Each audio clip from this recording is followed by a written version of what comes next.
Sino ang mag-aakala na ang masayang pamamasyal ng pamilya Picardal ay maauwi sa isang kagimbal-gimbal na trahedya?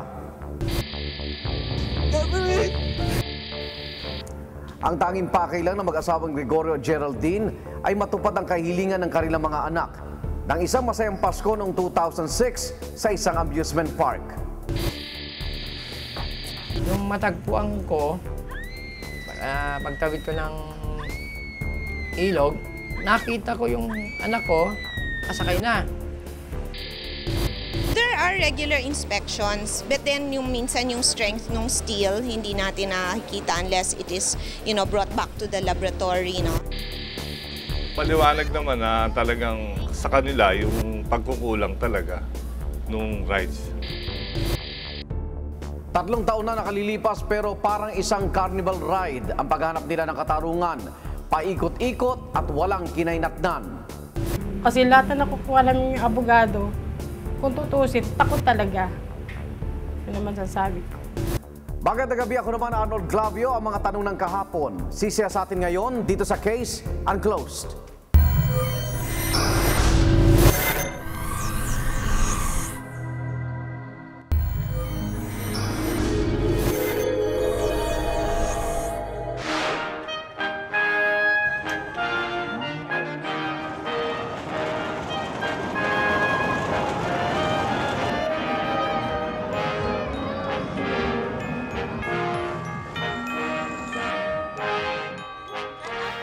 Masaya ang pinagdiwang ng pamilya Picardal ang araw ng Pasko noong taong 2006. Pagkatapos nilang magsimba, agad silang dumiretso sa Marikina River banks upang mamasyal at mamili. Daddy, maglilibot lang po kami. Babalik din po kami agad. O sige, basta huwag masyadong lalayo. Babalik agad, ha? Ingatan mo kapatid mo. Po. Sa'yo po muna tong alkansya ko. Sige anak ha. Parang ang dami. O sige anak, mag-iingat kayo ha. Huwag lalayo. Ha? Okay si ma'am. Love you. Opo. Baby. Antok talaga rin ako nung mga oras na yun. Ayaw ko silang lumayo. Then may paalam yung dalawa. Bibili lang daw sila sa bandang mga ilang pwesto lang yata yon. Yung pagpapaalam nilang yun, hindi ko na masyadong nasubaybayan. Kasama naman ni Diana Lynn Reyes, 12 taong gulang ang kanyang mga kaibigan upang mamasyal. Bukod kasi sa araw ng Pasko noon, ipinagdiriwang din niya ang katatapos lang niyang kaarawan. Sakay tayo dun! Sige, sakay niyo! Sige, tara! Tara! Nagkaayaan kami. Tapos, parang pinilit lang nila ako, tapos sumakay kami. Siyempre, hindi naman ako makatanggi. Sumama na rin ako.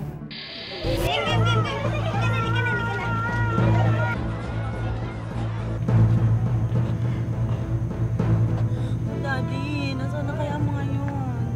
Saan kaya sila?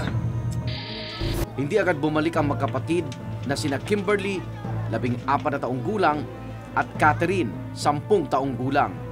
Tulad ng habilin ni Gregorio, kaya't nabahala ito at agad na nagdesisyong hanapin ang mga anak. Dito ko. Hinahanap ko na sila. Gusto kong makita kung kumpleto at parang sama-sama kaming lilipat na ng pwesto. Hindi ko na nga makita yung dalawa, hindi na bumalik. Naghiwalay kami ng misis ko para hanapin sila.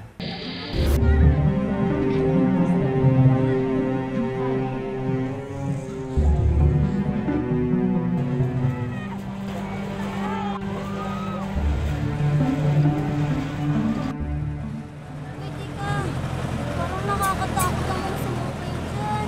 Ganyan talaga yan. Ano ka ba? Lagi kami sumasakay dyan.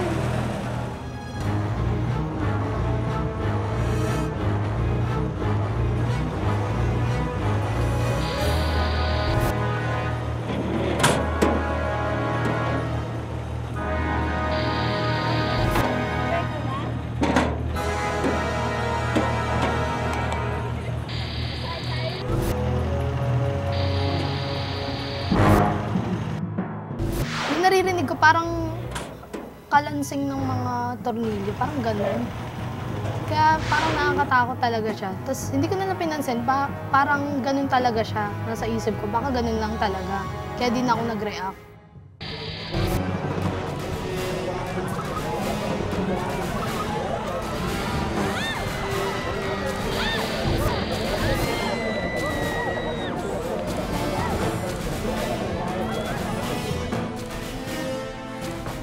Nung matagpuan ko, pagtawid ko ng ilog, nakita ko yung anak ko, kasakay na.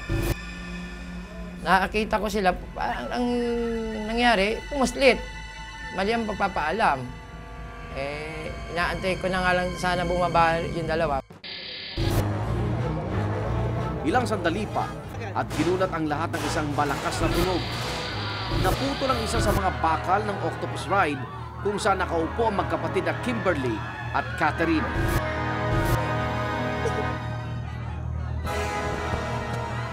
Catherine!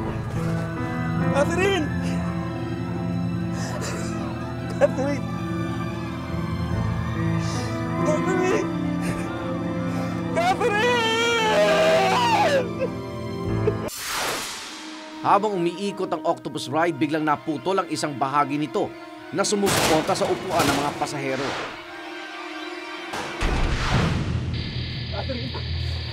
Sa mabilis sa pagkakalas ng isang bakal sa kinilalagyan ni Catherine, agad na nahulog ang bata. Walang malay itong humandusay sa lupang binagsakan. Catherine!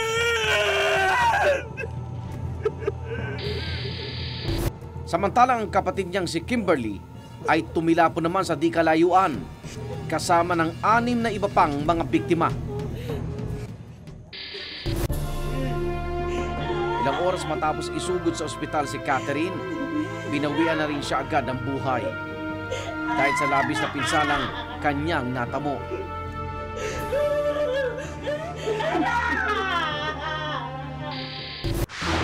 Ayon sa medical legal report ng PNP Crime Lab, severe blunt traumatic injury to the abdomen ang sanhi ng kanyang kamatayan. Wala naman sa lahat sila, wala doon sa inuupuan. Ang natira lang yung anak ko. Pero ako, kung ilalarawan ko o parang kung paano nagkagano ng anak ko, kung sa nahulog na cart, siyempre magbabounce yan. Pagka yan tumilapon, babounce yan. Pag bounce yan, may impact pa rin yun. Siguro, yung pagkakahawak niya sa tubo, yun ang tumama sa dibdib ng anak ko.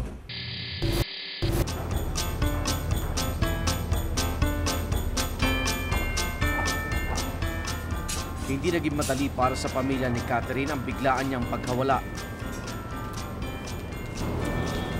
O anak, para ba kanina ang mga regalong yan? Para po ito sa mga kaibigan ko. Gusto mo ba tulungan kita sa pagbabalot? Wag na po, kaya ko na po ito. Talaga. Merry Christmas! Merry Christmas, Mami! Merry Christmas! Baby! Ay na. At mamamasal tayo ng todo. Dami yatang kain ni Daddy ngayon. Ladies and gentlemen, the pride of Go Go family! Magaganda mga alaalang naiwan ni Catherine sa gunita ng kanyang mga magulang. Likas daw na maraming talento ang kanilang paslit. Talagang aktibo siya. Bibo kong tawagin na yung kanyang mga kamag-anak ko. Masakit. Para maalala mo lahat yon, balikan mo. Na tuwing makakita ako ng merong contest, singing contest, o dancing contest, naalala ko siya. Minsan lumuluwa na lang ko.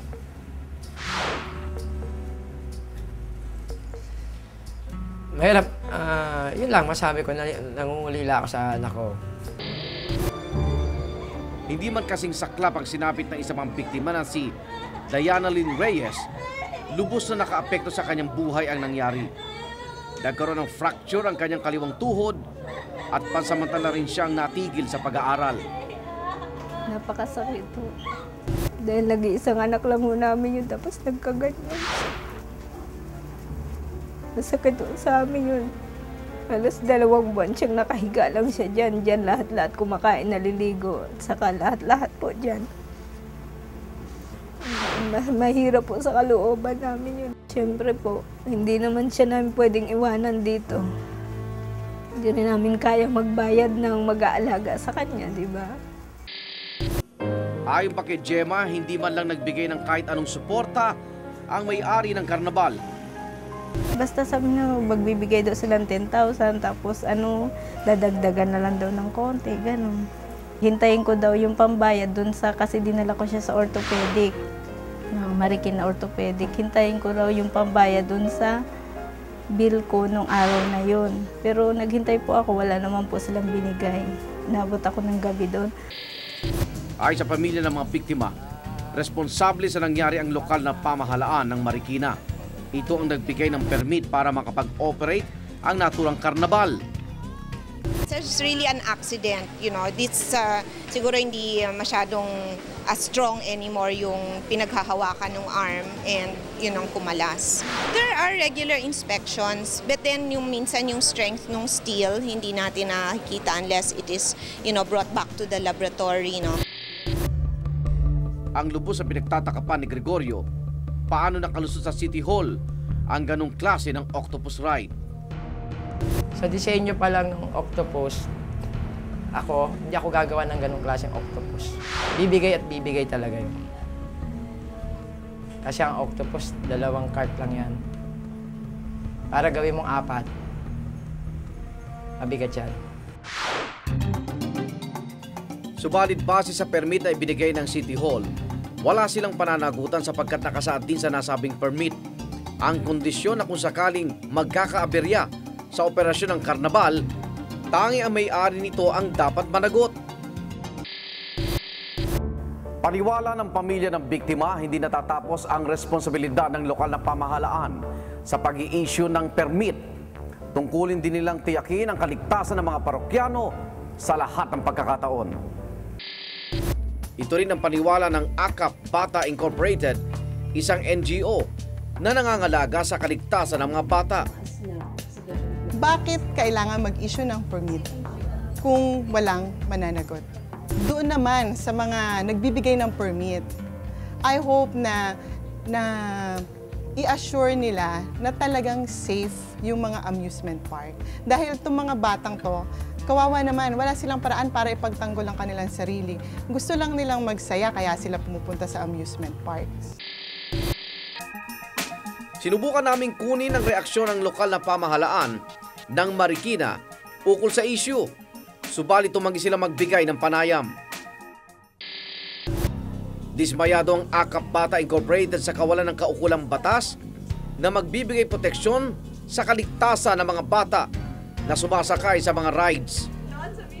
Nagpapatunay lang to na meron kakulangan. So kailangan ng additional legislation para maprotektahan yung mga batang pumupunta sa mga amusement park. Tama-tama, malapit na magpasko tapos hindi natin alam, baka magkaroon na naman ng mga aksidente.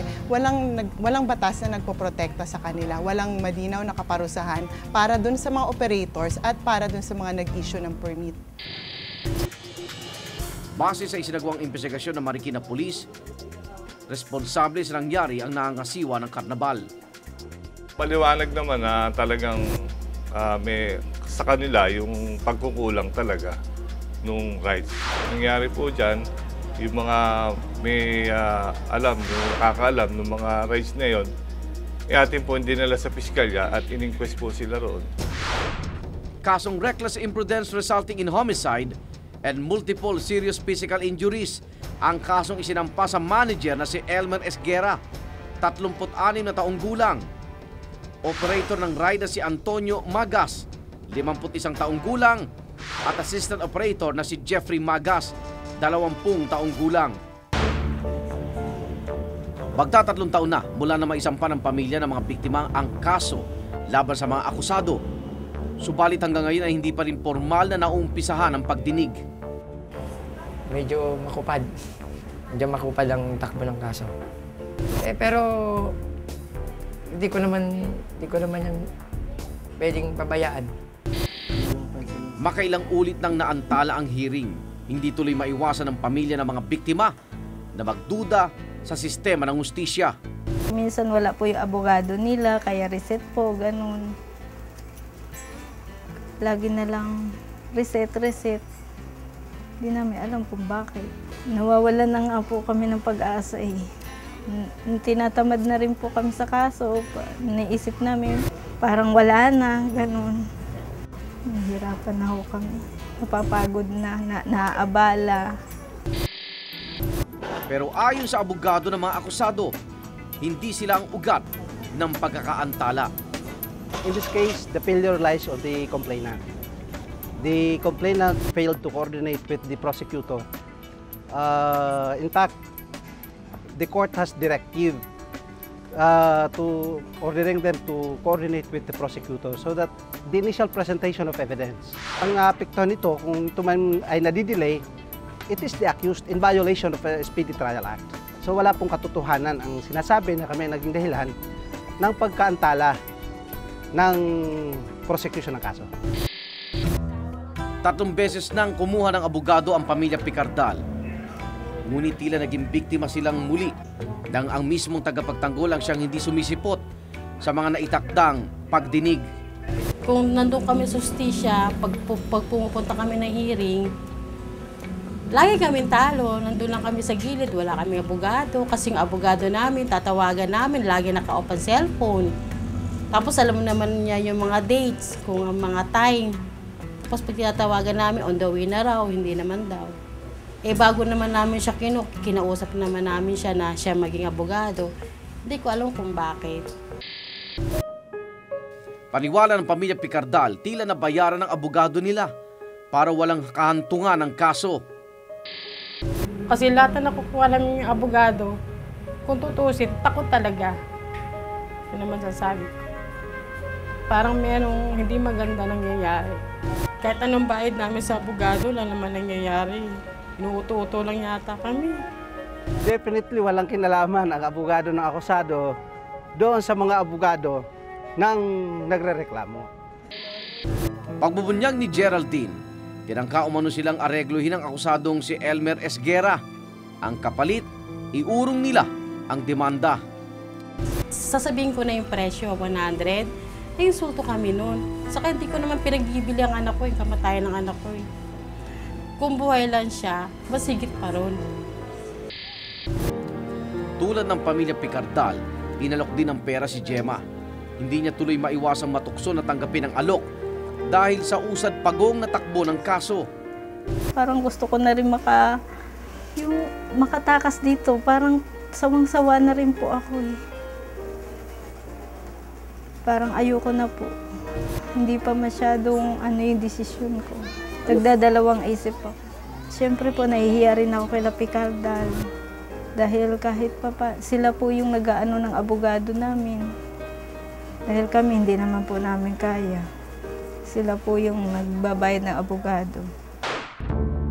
Sa joint pre-trial na inilabas ng Marikina Regional Trial Court Branch 168 sa sala ni Judge Lorna Catrice Chua Cheng, formal lang sisimulan ang pagdinig ng kaso na itinagda sa ika-18 ng Enero taong 2010. Panawagan ng pamilya Picardal, matulungan sana silang makahanap ng abogadong tutulong sa kanilang ipanalo ang kaso. May takot na kasi ang mag-asawa na muling magtiwala kaya hanggang ngayon hindi pa sila nakakuha ng papalit sa dati nilang abogado. Sa kasalukuyan ay isang panukalang batas ang inihain sa Kongreso ni Senador Miriam Defensor Santiago, ang Senate Bill 1114 o mas kilala bilang Amusement Parks Safety Board Act of 2007. Lain nitong bumuo ng isang komite na magbabantay sa lahat ng mga carnival rides at titiyaking ligtas itong sakyan. Ang tanong na susunod niyan ay kung ano na nangyari. Mabuti at merong bill, pero hanggat walang resulta, baliwala naman ang bill na to. So, kailangan i-push. Samantala, patuloy na nangungulila sa anak. Ang amang tanging ang baon sa alaala ay ang masasayang gunita na minsan nilang pinagsaluhan. Gusto kong parating sa kanya na, anak, kahit nasan ka man, Mahal kita. Hanggang sa susunod na Huwebes, ako naman Arnold Clavio, ang mga tanong ng kahapon, sisiya sa atin ngayon dito sa Case Unclosed.